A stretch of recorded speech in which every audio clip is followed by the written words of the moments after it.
Welcome to the County Pulse Podcast. Find us on Facebook, Twitter, and Instagram at the County Pulse. Now let's get this thing started. Hey, Coach. Welcome back to the County Pulse Podcast.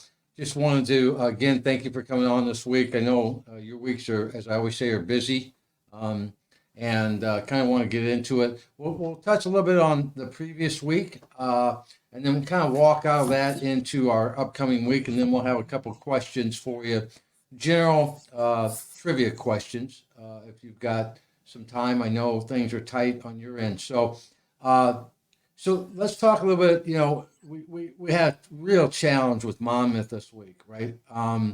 You know, we had that fumble, I think, up front.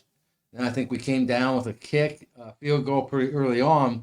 And it seemed to be like, hey, we're heading in the right way. But then we kind of got stalled down. We had some short, really only two really long-lasting drives that were probably longer than 3 or 4 minutes. What'd you see from that? If you had to go in and you're doing a kind of a post-op here of checking out, let's inspect the body, see what happened. What are you seeing that happened, and what's your thoughts on for everyone listening and watching? Yeah, there's a point where it's one of those days, right? Not a lot went right for us, and a lot of it did. I mean, I think like we got a play there on that fumble you talked about. That was going to hit probably pretty big. Blocked it up really well on the perimeter. We put the ball on the ground, and those things happen, right? We had a ball go right through somebody's hands, and they caught it for a touchdown. It's like there's a point where sometimes it's just not your day, and but like that's a really good football team that's got 13, 14, fifth-year seniors on it. Going against a lot of freshmen and sophomores and guys getting out there, again, like we talked about for the first time this year. So, like I said, one of those days wasn't our day. Certainly we got a lot we can correct. And like all those games that haven't gone well for us this year, it's like when we have a chance to make a big play, we got to be able to make it, and because when you're playing a good team, you miss that opportunity, you're probably not going to get it again. So, back to the drawing board, and I shouldn't even say back to the drawing board, right? Just back to work and again, trying to focus on us. And at the end of the day, I think, 2 weeks ago, if you just said, hey, we're going to go 1-1 the next 2 weeks, we'd be pretty content with that 2 weeks ago leading up to, the Lake Forest game. So, and it's a good lesson, right? We gotta get in the weight room. We gotta get bigger, faster, stronger. Yeah, and I think looking at some of at least an area that I thought was pretty interesting was on defense. We had him on a few weeks ago. Clay Richards, I think he had 10 tackles, playing a game, looking tough as a guy in linebacker that seemed to really come out and shine. Even as things got difficult, there were still guys that seemed to shine through things. I think sometimes it's a tough way of you start out, you have something, and then things kind of roll. And I think you talked about what we talked about with some of the players last week. Don't take the cheese. And I asked the guys that we talked to, I'll be talking to a couple of guys later tonight about don't take the cheese. Is that a Wisconsin thing or is it a trap thing? And as Wes said last week, don't get caught in the damn trap. I don't know if it was necessarily we got caught in the trap, right? I think sometimes it's as emotional as that Lake Forest day was, right? For a multitude of reasons. It's hard to come back and replicate kind of that same energy, right? Where, hey, you're probably the underdog again. And I think there's part of you that's like, hey, we do it again, right? How cool would that be? And even if it's not necessarily like we're thinking we're going to win, it's easy to let your mind kind of think about, hey, we score, we get a stop, and now the train's rolling, right? Where that, not necessarily how it went. And, I think our guys did a good job responding, afterwards, positive and understanding where we got to be at, Yeah, and I think I think it's one of those things where you things start rolling. I mean, I think when you look at, I'm not a big fan of talking about the other team, but that quarterback is he a 5th-year senior? Yeah, Yeah, he. thankfully. Some of us were talking around like a grown man kind of guy, doesn't be fearful of anything. Big dude, and they had those little Mhm. short things. It's kind of a, from my perspective, a Bears fan. I always mention that, but that Green Bay short thing, and he would just stop, boom, turn, boom, boom, and then when he ran, running into the end zone that time, I mean, he just finishes guys off, and you could tell Yeah, he's probably a 5th-year senior. If that's what he is, he's a 23, 24-year-old man. That's a big yeah, difference. And I'm not saying that that's an excuse. I'm just saying it's a fact. And he seemed to have it together there. And like you said, they had several other guys who are 5th-year seniors. And when you look at it from a younger team perspective, you kind of have those ebbs and flows, ups and downs, and they're at that point. And I think really what we had against Lake Forest shows us what we can be, but we're also susceptible to run into a well coached, good team that was there. And yeah. And, that I mean, they took Wartburg, who's the number 3 team in the country. They were even with them for 2.5 quarters, right? Scored 33 points against that team. So they're really good. They got a great group, and staff does a good job there. And they they got a hell of a team with all those old guys. and despite the loss, was there any positive takeaways or performances you think? I mean, I think you always try to find, even in your losses, that silver lining, right? That thing that says, okay, so may not have been the result we wanted, right? It's not necessarily about wins and losses unless you're a fan, right? But really, what can I take out of that? What are some of the positive takeaways in last week's game? Yeah, I thought, certainly, I think over the course of the game, and it showed in that in the fourth quarter there were some frustration took over, but um, for the most part, like guys did a great job staying together, staying positive, right? We keeping energy. Even the fourth quarter was hard, but like even the third quarter, guys were still trying to get people going and stay excited and stay positive. And for me, that's the big one because like we said before, right? At the end of the day, wins and losses, who cares, right? It's about making sure we're doing what we need to do every day. And our guys, everybody was pretty down, but nobody went off the deep end with it, right? Everybody was like frustrated, upset, but not, well, who cares, whatever, we're done, right? Which was positive. And I think the long term benefits of a game like that are are yet to be seen. Like hopefully getting some guys to realize that, hey, we gotta lift harder, we gotta train more, we gotta do more in the summer, right? We gotta physically be better when we match up with some of those teams. And our goal is not to be one championship every 21 years, right? It's to be, we went and looked, like Mama's been in the top 2 every single year since like 12 or 13, right? Whatever it was. And then that year they weren't, they were third or fourth, right? And so that's where we're trying to get to, right? Where I think we always kind of feel like we're one of those programs, but we haven't shown that, the last few years. And so getting to a point where, teams are afraid when we come to town because every single year we're 1 or 2, right? And that I think is the opportunity for the biggest positive coming out of it. And so when you have something like that after a tough loss, what do you do to keep that team motivated? I mean, you probably guys are, I had some interactions with guys after the game, and I was surprised their response was, "We need to work harder.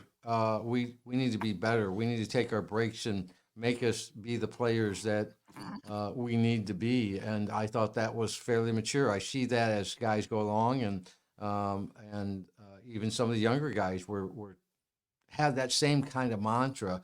Um, but what do you do to keep them focused and motivated and say, okay, that's behind, it's kind of like if you golf at all, right? And I try my best.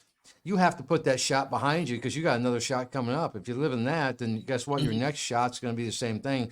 So how do you do that? Keep them focused on those things. Yeah, we certainly I think Shout out to the JV group, right? Went down to Concordia on Sunday and got a win. That helps those guys, right? Be excited and positive about where they're heading. And they their last couple games they really played well.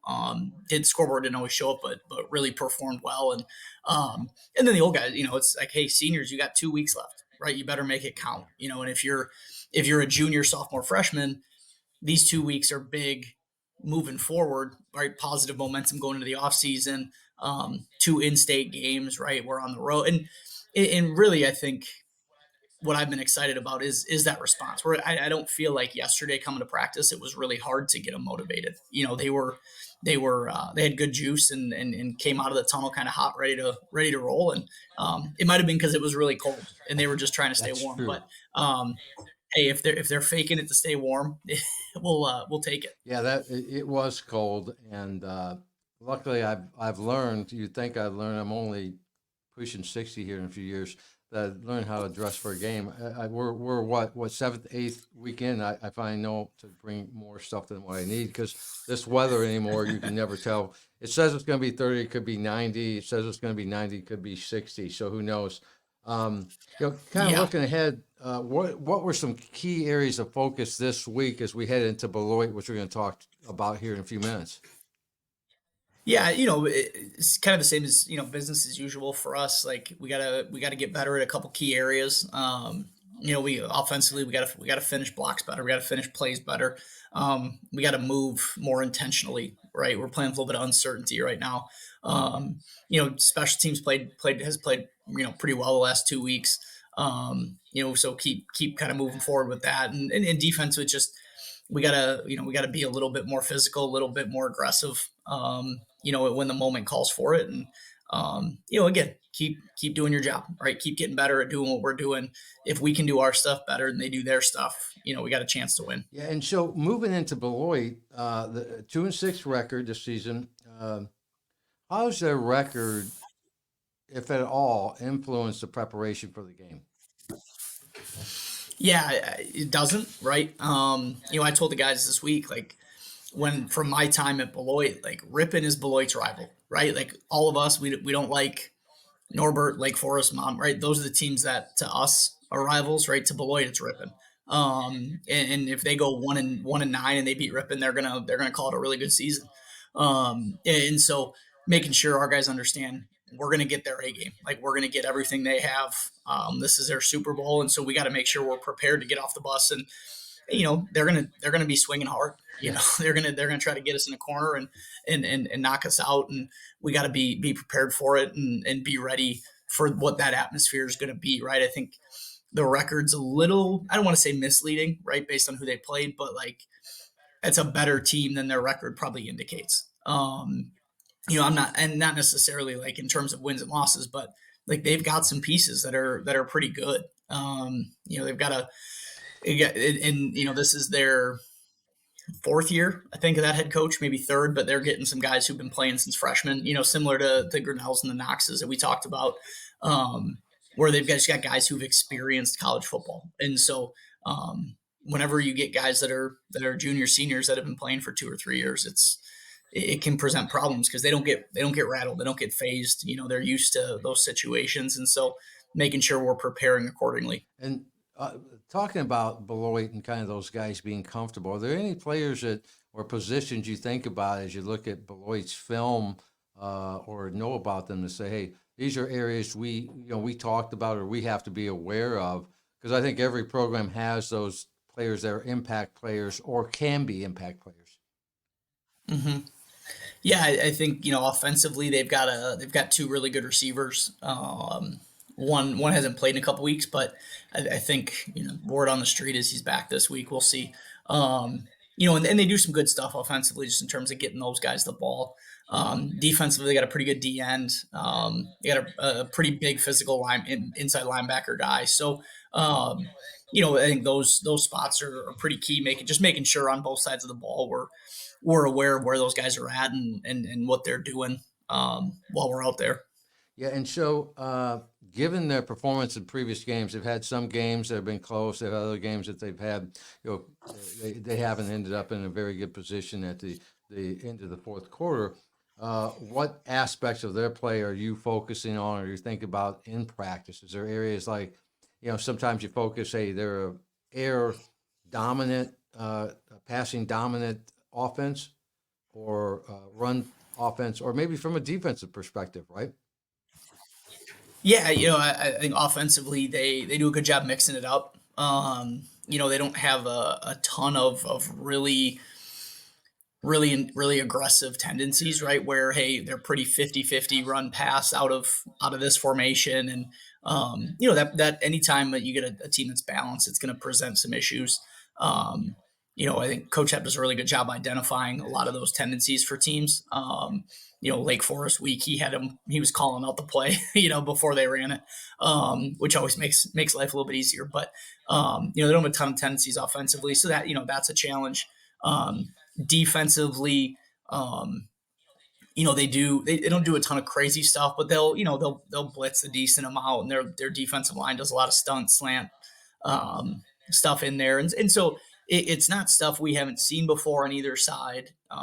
It's just stuff that they do it to make up for some deficiencies they might have, and it's another layer of things that you add that you got to prepare for during the week. And the less time you spend preparing, doing your stuff against base looks, right, the less time you have getting better at it. And so when you're getting ready for a D-line slanting on every play, well, and then they don't, right? Well, we've been working that all week. So, there's certainly some challenges, but I think nothing we haven't seen up to this point of the year. Yeah, and I think when you look at them and you're thinking about moving forward, are there things that you take from a game like Monmouth, even though we didn't come out on the right side and it wasn't as where we wanted to be, that you take from that game, and then you say, we have to apply this both from perspective, these are the things we did right, but here's also the things we did wrong in that Monmouth game, and how do we apply that to Beloit? They're completely different animals, and just in name and location itself, obviously, but they're different animals in the sense that they have a different record, they have a different way of approaching things, but there are probably things you can say, hey, we did this, let's apply that forward. And what are those things, both from a positive standpoint of view, we did this right, let's continue to do that, or these are things that maybe we didn't quite do the things we need to do against Monmouth, but we're going to apply that and continue that continual process, the kind of repetitive things that we need to do going into Beloit that makes really sharpens our knives moving forward, right? Yeah, I know for us offensively, like was a negative last week, but I think is a positive as we move forward. Like we had some wrinkles in last week. We did some stuff that was a little bit new, trying to take advantage of certain looks, and so it's both kind of a double lesson of like, hey, when we put new stuff in, we got to make sure we're getting enough reps at it during the week, so we can execute it better on Saturday. But also like, hey, we're really good. We probably don't need to add a whole bunch of stuff. Let's just go do our stuff, play our game. It's not about who can be the most creative, right? It's about who can execute better. So just making sure we're sticking true to that philosophy. And offensively, like we had receivers doing a great job getting open and working windows and finding the spots they're supposed to be. We just didn't have a ton of time last week. So, we can build on on the perimeter half of that passing game. And kind of the same thing. I think like defensively, we were in some good spots at times. In terms of alignments, assignments, we didn't make the play, right? And so again, it's kind of a double-edged sword. Like, well, we didn't make the play, so it's a bad result, but we're better than we were 3 weeks ago at making sure, hey, you're the deep third, you're in the deep third, or whatever that looks like.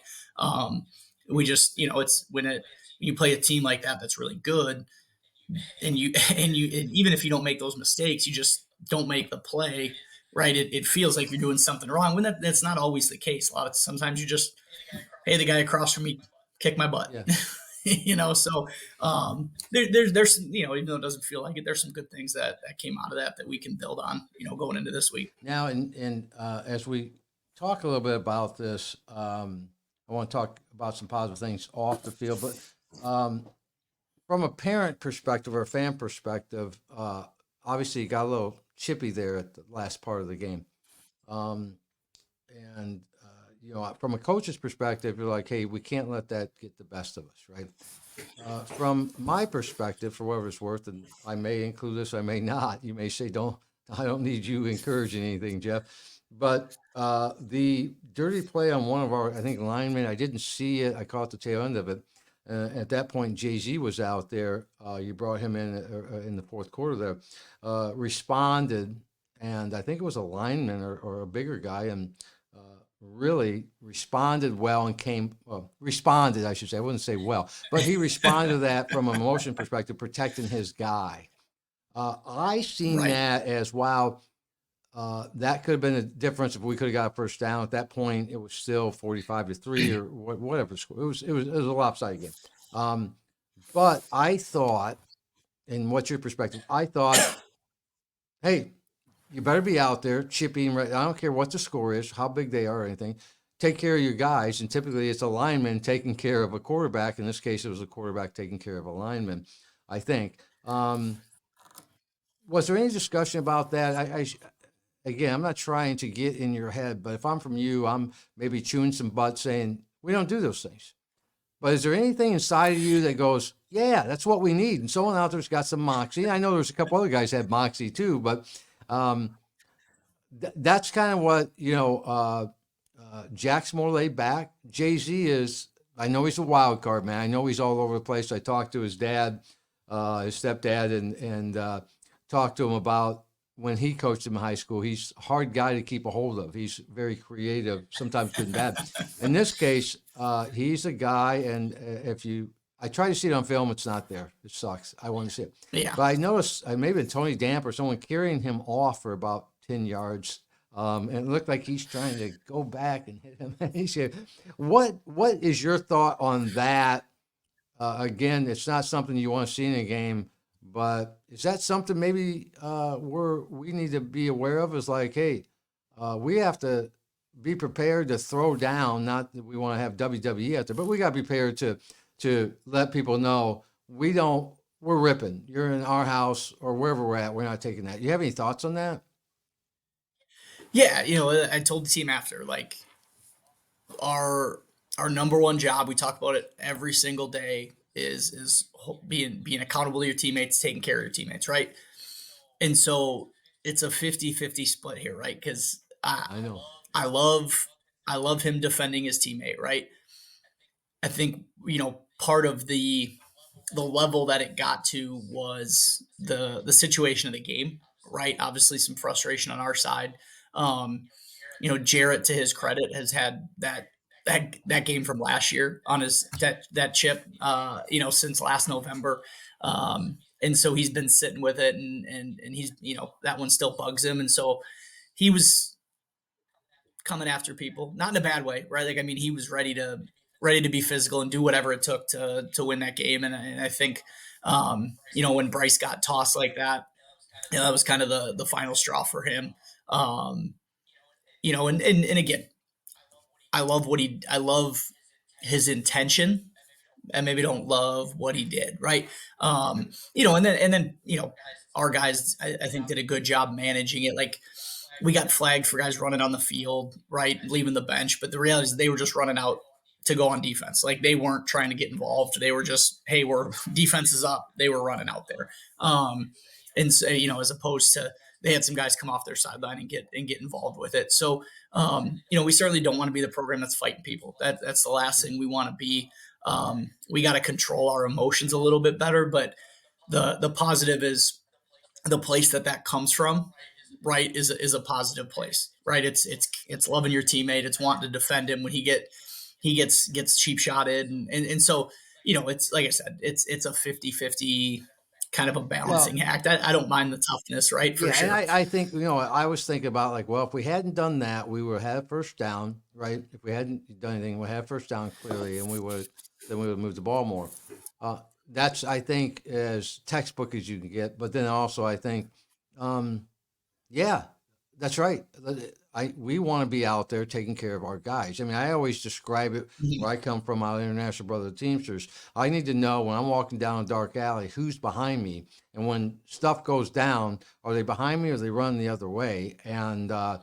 And that's important to do that, but it is a 50-50. You have to control that emotion. And this is the Monmouth, and I was disappointed at the end of the game. I know things got chirpy. I know kids were talking. I know you could tell kids were talking, or these young men Oh were yeah. talking.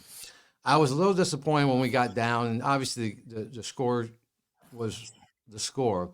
And maybe I'm wrong, but we talked about after the game, like when you got 3 minutes left, 2 minutes left, a minute left, you take a knee and you move on. They continue to run the ball. Not that it resulted in anything, but in those situations, tempers begin to flare again. And really, I Mhm. think from my perspective, and I would hope this is their perspective and as well, is those type of situations can lead to problems, not just in temperament, but can lead to problems in injury. Somebody tries to go a little bit hard while someone else is taking it easy.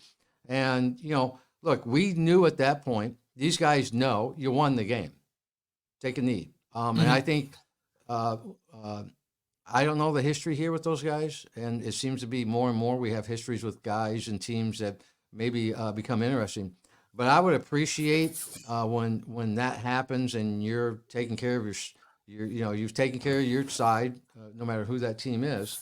Is that hey, we're going to take a knee, guys are going to pat each other on the helmet, good game or whatever, and go from there. And I was a little disappointed in that as a parent and as a fan. Now, maybe it's not a big deal. Maybe I'm just uh, being triggered, I guess they say these days. But there was enough stuff going on in that game that could have resulted in other things. And I think it was a little unfortunate from Monmouth. They played a great game. They did great. But they got kind of a little sloppy there at the end, which takes away from what, you want to go away shiny. You don't want to go away with a bunch of dents in your armor. And unfortunately, they did that. Right. Right. Right. Yeah. I think like it's always a balancing act in those games at the end, just from the standpoint of, they did sub, right? They had their younger kids in, and you always want to give them opportunities to at least go out and try to run the ball. But in that situation, yeah, just the way it played out. And, credit to I texted their head coach after and just said, hey, sorry, all that went down, right? Whatever. And he put it, his response was, I think, really good. He's, football's an emotional game played by emotional young men who care a lot about what's going on, right? And sometimes those things happen. And, as long as we can all just kind of understand the situation of, hey, it happened. We're good. Our guys were great going through the handshake line. No, Yeah. nobody really said anything. Guys were good, and once that settled down, I think everybody was kind of back to neutral. And yeah, it's gonna Well, and happen, that right? You hope you hope not to. Coach, that helps me in person perspective. I was, you see guys, all I see is a game, I'm not, Yeah, and I hadn't really thought about from that perspective. They got young guys in who probably maybe haven't seen the field that much and want to run the ball, and that gives them effort. And I get yeah, that. So I probably am, yeah. that maybe corrects me a little bit and but it gives me an understanding that I need, and I think other parents need it too, and other people as well to say, hey, they put in their second stringers or their third stringers or whatever they may have, and they want to get some runs in. And I guess that's appropriate. So moving on, enough me complaining about Monmouth, even though there are other teams out there I could complain a lot more about. Um, uh, They didn't have their starter throw a touchdown pass for the 79th point like IC did. So that's that. Well, I would. I'll be honest with you. The Midwest Conference coming in, I've seen a lot of decent teams. I don't mean decent in playing, decent in how they did things. Over the last year and a half of playing, during the season, I've seen some unfortunate responses, decisions, and sportsmanship from some of our opponents, whether they be in conference or out of conference. And I hope that their coaches, not that their coaches listen to us, but I hope they think about that because um, this is a good conference. It's a great conference, and we have great schools in them. And so we need to act like we're a great conference and great schools and stop playing grab ass. mhm. That's just my opinion. See, I'm getting pissed off now. So, There we go. Next But, thing. let's talk a little bit off the field. We had our seniors out. Now, what's funny is, again, I'll talk about my favorite, some of my favorite parents, Parker's parents, and Jody is always a card, and Jim is always there to lend a more calm hand, even though I understand at work he's like the mayor of the veterans home or hospital where he's at. And they both do great work with veterans throughout the state of Wisconsin. I'm so blessed that they do. But she's like, well, here we are. It's our second senior walkout. And how was that for you with having not in the sense that it's Parker's second or even Kyle's second, maybe, because we got COVID guys. Yeah. But how was that for me, watching them, seeing their parents out there again, as I said before, makes me sad because we won't see those guys, at least in that capacity. I know a lot of guys come back. Dylan comes back. A couple other guys came back this weekend. I got to see them. But it's sad. How was that for you, and from an emotional perspective, see them? And then you also had like a senior event, I think, at Roadhouse, if I'm not mistaken, for the seniors. Yeah, so so every year, the last senior day, we do a little senior dinner upstairs at Roadhouse, and that's always a blast, right? Just to get to like kind of let your hair down, and certainly like last year's was a little more upbeat than Yeah. this year's, right? But it's always been like we get there regardless win or loss, right? Everybody's happy to be together, right? It's a chance to celebrate our seniors and all their accomplishments. I think senior day in itself, like that pregame introduction stuff it's always hard. Like I don't care who you are, how long you've been around those kids. Like, I remember recruiting Z, recruiting Des, like for right, all those guys, Parker 5 years ago, and 6 years ago. And so 7, 8, 9, 10 it's years ago, whatever it is for Parker. yeah, who knows? By the time he leaves, it might be 20. I don't Right. know. But like it's yeah, it gets the memories turning a little bit, and it's always hard to make that transition from like, hey, this is really fun, it's kind of sad, and then oh, we got to go play a football game right now. But it's one of my favorite days of the year. Just be like, it's hard to make it 4 years in college football, right? Like not a lot of people do it. And so to be able to honor those guys, as they go out for sticking through it, right? And those guys have gone through, a lot of highs, a lot of lows, that group, their freshman year, right? We were 4-6, right? Like we weren't great because similar to, it's kind of has a lot of similar feelings to this year. Like, young team and then battling back and coming back and getting a championship, right? As their juniors, right? Getting ready to be seniors. And you think about all those positive things that they did. And when I'm standing in the tunnel giving those guys a hug before they go through, and like, it's funny, like as I'm talking with them, it's not, hey, remember beating Lake Forest last year? Remember, it's like, hey, remember when you missed the bus as a freshman because you were a dumb freshman, stuff right. like that. Like those are the things that you end up talking about. And so, it's a great day, right? I could say a million things about it, but ultimately that's what it comes down to, right? It's a great day, chance to honor those guys who've gone through a lot. And honestly, their families as well, right? All they sacrificed to get them here, to be at games, all those long car rides, all that stuff. It's a great chance to recognize all those people involved in getting those guys through 4 years of college football. Yeah. And so I could, always, I think about like, you think about, use the example of Kyle Olson. I know there's other ones too, but Kyle, I seen him Saturday night and some of the other guys. And I looked at him and I thought, I wonder what he looked like, because I wasn't here, as a freshman, right? And it would be nice to see these guys as freshmen. Like, they're just snot-nosed little freshmen, even though they may not be little in size. And then you look at them now; they're seniors. Some of them are fifth-year seniors, right? And you look at them, and it's like they've the progress, not just physically, but emotionally, mentally. It's probably a neat thing for you. You were around them to think back when they were a baby, I guess you would say. They're crawling, trying to figure it all out. And now it's like they're the big guys on campus. They're the guys that are the freshmen are looking up to, right? That's go, oh, he's a senior, right? And that take that Yeah. mentorship role and put their arms around him. So it's got to be an emotional time because even I think back, as you probably know, looking through different social media, memories pop up, and you look at them, and I think one popped up of Grayson, and he's 7, 8 years old, leaned down next to his pumpkin for Halloween.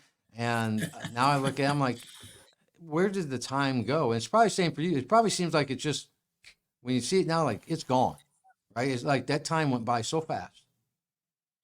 Yeah, I mean, you talk about maturity, like, not to just spend the whole time talking about Parker, but like we were talking about this last week, like Parker's freshman year, right? And he's great. He admits it now, right? Like he wasn't always a great teammate, right? Like he wanted the ball. He was mad when he didn't get it thrown to him, right? He got frustrated easily, which is all signs of being an 18-year-old, right? And now you look at him and he's hurt and he's the juice guy, right? He's waving the towel, he's getting everybody excited. He's running, and for him, it's not about stats, it's not about the ball, it's not about touchdowns, it's about the team. And that's the thing that as you look at senior day, right, that really sticks out. Like the how far those guys come from being, the top dog at their high school to kind of being low man on the totem pole again a lot of times to being back on top of it and being the leaders in the program. And it's our goal here is always to prepare our guys for life more than anything else, right? Wins, great. We want to get you a degree and help prepare you for life. And so when you see a guy like that who's pretty immature grow like that over his time, that it's a little bit of not that it's what we're looking for, right? But it's a little bit of validation of, hey, we're doing some good things here, because we're seeing those guys grow up and change who, not necessarily who they are, but how they go about their business, right? And he's going to be a great, great dad. He's going to be a great husband. Right? He's going to be great at all that stuff in his life after here, and all those guys are, right. And not just singling out Parker; they're all like that.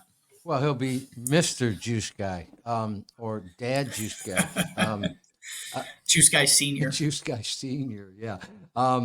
Yeah, and so that's, you talk about like this weekend, Friday we came up, my wife had to go somewhere else, and so I brought a buddy up with me, and it was Friday, and with his organization had to do a few things, and so I said, "You hungry?" He's like, "Hey, where you at?" I said, "You hungry with somebody?" No, he said, "Can we just get together? Can we just get together and maybe just talk and talk about some things?" And it was nothing important, and that from last year, I don't know if he ever wanted to talk to me, right? And so I can only imagine as they go along, they become still little glimpses of the past and being immature, but they've grown into young men, and in particular, they're the 4th and 5th year guys that are there. So, so that's good. I will move you along though, because I don't want to keep you. I know you've got stuff to do.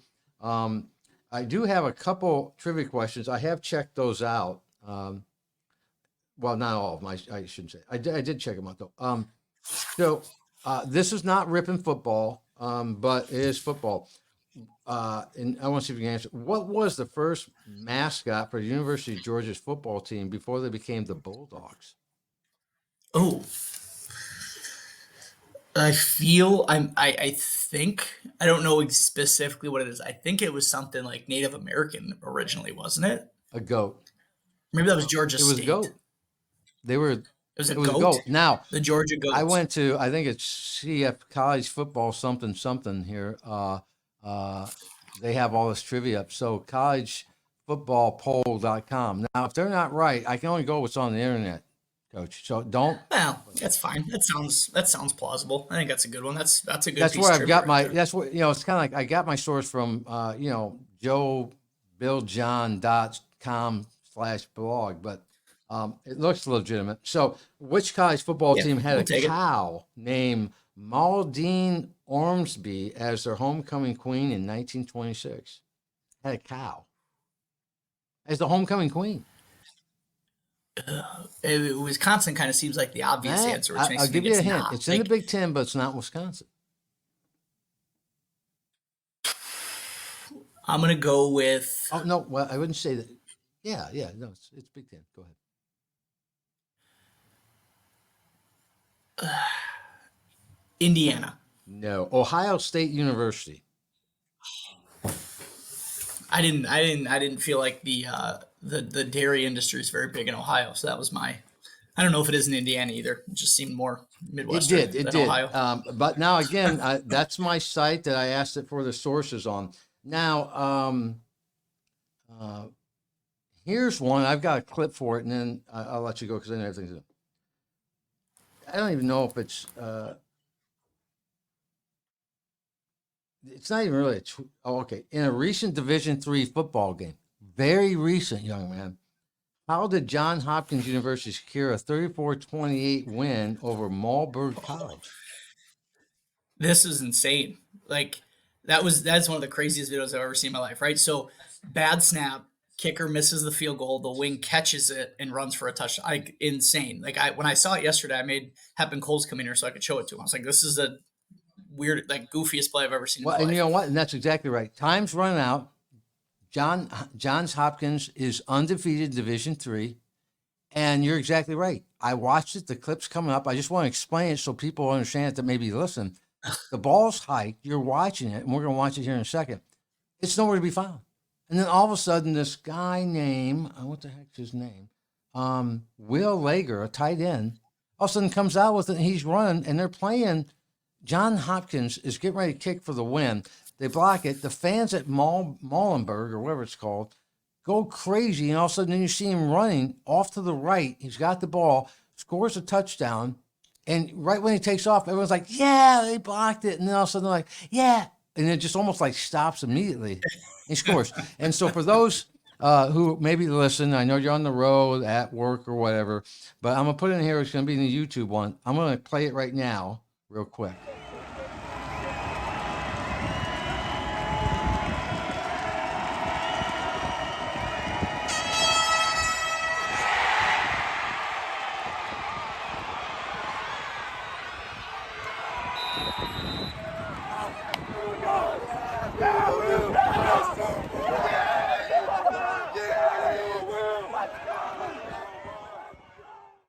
So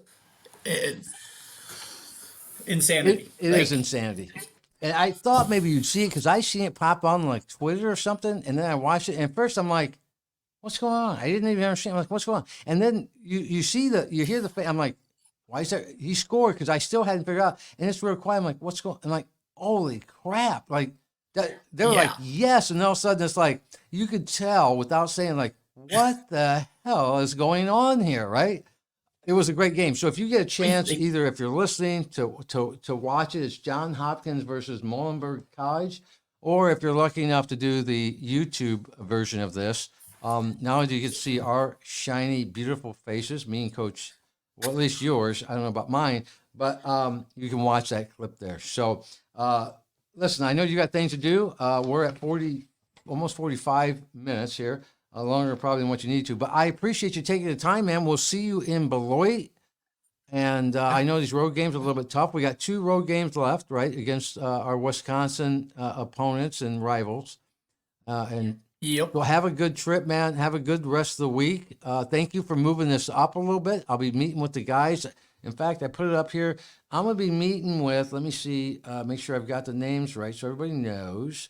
I'm going to be interviewing Bryce Brunell and Connor Ramage tonight. And make sure you ask Bryce about getting tossed and leading to that scuffle. See, I didn't know. See, it's hard for me to connect the names with the numbers, but I'm going to ask him about that. And it'd be a good one. Now, did he get tossed? No. Oh, you talking about just like tossed, like the guy tossed him. I knew it was somebody, but I couldn't tell who it was. And I'm like, what the heck happened? And then I seen out of the corner of my eye, I seen what happened with Jay-Z. And then I said to my buddy, I'm going down the field. I don't know what I can do these days. I used to be fine. I'd take care of whoever's down there. Now I'd probably scratch their eyes out. It's probably all I got for them anymore. I'm pretty weak these days. But yeah, it's going to be a good interview tonight. Hopefully everybody can check that out. Yeah. Again, thank you so much. Tell the rest of the coaches hello. And good. Did the kids get to trick or treat? It was snowing really bad down here. Bad. We our trick or treat was Sunday, so we got to get out on Sunday afternoon and get them around and do be a dad for a couple hours during football season. So it was What good. were they dressed up as, if you don't mind me asking? Yeah, so Woodson went as Toothless, the dragon from How to Train Your Dragon, the movie. Big milestones, first costume in 6 years. He wasn't a dinosaur. Dragon's pretty close, but it's at least not an official dinosaur. And Keller was a rainbow kitty from this show she likes. So it was, and 6 and 3 is like is the first one that was really fun, right? It wasn't like more stressful than it was fun. Well, I don't know about you, but the neighborhood here, I've got a lot of young kids now. It kind of turns over. It's getting younger. I will tell you, we go around and we have some neighbors who have bars out in front and they hand the adults beers and stuff. I don't know if they do that up in Ripon, but maybe. I mean, I used to, when I hang out with a buddy, we used to go and we'd have special drinks, but yeah, it was fun. But here it was nice. It was cold and windy, and then it started clearing up and getting bright. So it was great. About 3:45, 4:30, it started snowing like a storm, and the wind started blowing, and it was brutal. But it cleared up about an hour later. We had a bunch of trick or treaters. So I'm glad the kids had a good time. Did you get any good candy? Yeah, it was okay. I'm more of a like a sweet kind of chewy guy, right? Like the Sour Patch Kids, right? That type of stuff. Kids like chocolate, so they when they're getting to pick, there's a lot of chocolate. So the wife's probably happier than I am with the candy haul, but which is good. I don't need it anyway. So you and me both, brother. You and me both. Hey, listen, thanks again, Coach. It's been a pleasure talking to you, and we'll talk next week. But before that, I'm going to see you in Beloit and for a good victory. How's that? Yeah, let's go to Beloit and get one. Look forward to seeing everybody. Thanks, Thanks for listening to the County Pulse Podcast. Make sure to find us on Facebook, Twitter, and Instagram at the County Pulse.